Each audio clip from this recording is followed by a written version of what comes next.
Yes పూర్తి వివరణకు పోతే ఒక్కసారి మనము ఈనాడు ఓపెన్ చేస్తే రాజు ఓకే కదా అంతా. ఎస్ వారణాసి నుంచే మోదీ పోటీ అండ్ గాంధీనగర్ నుంచి అమిత్ షా, లఖనౌ నుంచి రాజ్నాథ్. లోక్సభ ఎన్నికలకు 195 మందితో భాజపా తొలి జాబితా. తెలంగాణలో 9 స్థానాలకు అభ్యర్థులు ఖరారు. 34 మంది కేంద్ర మంత్రులకు చోటు. సుష్మా కుమార్తెకు ఇక ఢిల్లీలో టికెట్. ఎస్ లోక్సభ ఎన్నికలకు భాజపా సమర శంఖం పూరించింది. రికార్డు స్థాయిలో శనివారం 195 మందితో తొలి విడత అభ్యర్థుల జాబితాను ప్రకటించింది. ఇందులో కొందరు పాత వారిని తప్పించి కొత్త వారికి అవకాశం కల్పించింది. ముందుగా భావించినట్టే వారణాసి నుంచి ప్రధాని నరేంద్ర మోదీ, గాంధీనగర్ నుంచి అమిత్ షా, ఇక లఖనౌ నుంచి రాజ్నాథ్ సింగిల్ ఇక బరిలో నిలుస్తున్నారు.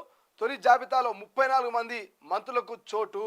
సో అనుకున్నారు, ఊహించినట్టుగానే ఏదైతే ప్రధాని నరేంద్ర మోదీ ఇక వారణాసి నుంచి, గాంధీనగర్ నుంచి అమిత్ షా, లఖనౌ నుంచి రాజ్నాథ్ సింగ్ బరిలో నిలుస్తున్నట్టు మనకు తెలుస్తూ ఉంది. ఇక 16 రాష్ట్రాలకు సంబంధించిన అభ్యర్థులను ఖరారు చేసిన భాజపా తెలంగాణలోని 9 సీట్లకు అభ్యర్థులను ప్రకటించింది. తొలి జాబితాలో ఆంధ్రప్రదేశ్కు చోటు దక్కలేదు. ఇక్కడ పొత్తులపై చర్చలు జరుగుతున్నందునే ప్రకటించలేదని తెలుస్తోంది. శనివారం సాయంత్రం ఢిల్లీలో జరిగిన మీడియా సమావేశంలో భాజపా జాతీయ ప్రధాన కార్యదర్శి వినోద్ తావ్డే జాబితాను విడుదల చేశారు. మరిన్ని రాష్ట్రాల్లో పార్టీ సత్తా చాటడానికి కృషి చేస్తామని, ఎన్డీఏను విస్తరించడానికి ప్రయత్నిస్తామని తెలిపారు. ఇక పాత కొత్తల కలయిక. కిషన్ రెడ్డి, బండి సంజయ్, అరవిందులకు పాత స్థానాలే. మల్కాజ్గిరి నుంచి ఈటెల, చేవెలకు కొండ, ఇక భువనగిరి భూరా. హైదరాబాద్ నుంచి కొంపల్లె మాధవిలత, బారాస నుంచి వచ్చిన భరత్కు నాగర్ కర్నూల్లో, బీబీ పాటిల్కు జహీరాబాద్లో అవకాశం.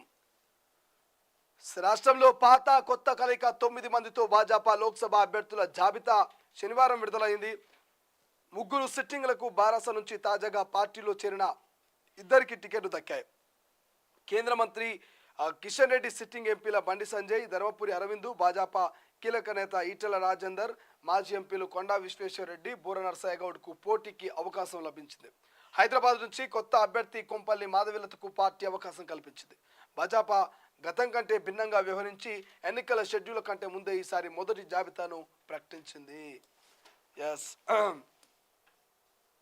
ఒక్కసారి యొక్క ఏదైతే వారణాసి నుంచి మోదీ పోటీ, గాంధీనగర్ నుంచి అమిత్ షా, లఖనౌ నుంచి రాజ్నాథ్ అనేటువంటి యొక్క వార్త ఒకసారి మనము ఈ వార్త వివరణకు పోతే ఎస్ కొత్త పాత కలయిక అంటూ మనకు ఇక ఈనాటిలో వార్త రాసిరు.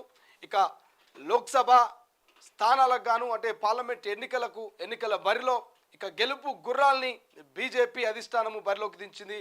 అందులో ముఖ్యంగా 9 మంది పేర్లను మొదటి జాబితాలో విడుదల చేసింది. సో అందులో ఈటెల మల్కాజ్గిరి నుంచి, ఇక పాత స్థానాలైనటువంటి సిట్టింగ్ ఎంపీ అభ్యర్థులు అక్కడి నుంచే బరిలోకి దిగుతున్నటువంటి మరి పరిస్థితి ఏదేదంటే ముఖ్యంగా ఇక కిషన్ రెడ్డి, బండి సంజయ్, అరవిందులకు పాత స్థానాలు. ఇక బూర నర్సయ్య గౌడ్ భువనగిరి, కొండా విశ్వేశ్వరరెడ్డి చేవెళ్ళే, కొత్తగా హైదరాబాద్కు ఇక మాధవిలత, ఇక నూతనంగా పార్టీలో చేరినటువంటి ఏదైతే బీబీ పాటిల్ కావచ్చు, అదేవిధంగా భరత్కు నాగర్ కర్నూల్లో ఇక మొదటి జాబితాలో అవకాశం కల్పించింది.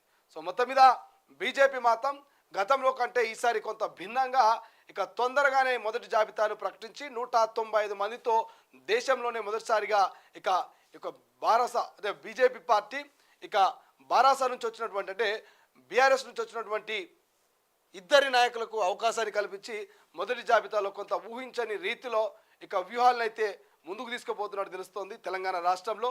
మరి ఏం చేయబోతుంది ఈ యొక్క భారతీయ జనతా పార్టీ? 195 మంది జాబితాలో అటు నరేంద్ర మోడీ, అమిత్ షా, రాజ్నాథ్ సింగ్లు కూడా తమ స్థానాల్ని ప్రకటించుకున్నారు మొదటి జాబితాలో.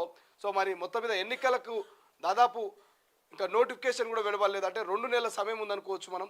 ఈ 2 నెలల సమయంలో ఖచ్చితంగా భారతీయ జనతా పార్టీ దేశవ్యాప్తంగా మెజారిటీ ఆఫ్ పార్లమెంటు ఎన్నికల్లో మెజారిటీ ఆఫ్ సీట్లను దక్కించుకునేందుకు ఎలాగైనా ఈసారి ఇండియా కూటమికి గట్టిగా బుద్ధి చెప్పే ప్రయత్నం చేస్తోంది. 3వసారి అధికారంలోకి వచ్చేటువంటి ప్రయత్నం అయితే ఇక భారతీయ జనతా పార్టీ చేస్తున్నట్టు తెలుస్తోంది. సో అందులో భాగంగానే ఎంపీ అభ్యర్థుల జాబితాను ప్రకటించింది. సో రాష్ట్ర వ్యాప్తంగా ఒక 4-5 సీట్ల మీద అయితే చర్చ నడుస్తుంది. మొదటి జాబితాలో డీకే అరుణకు ఖచ్చితంగా అవకాశం దక్కుతుంది అనుకున్నారు.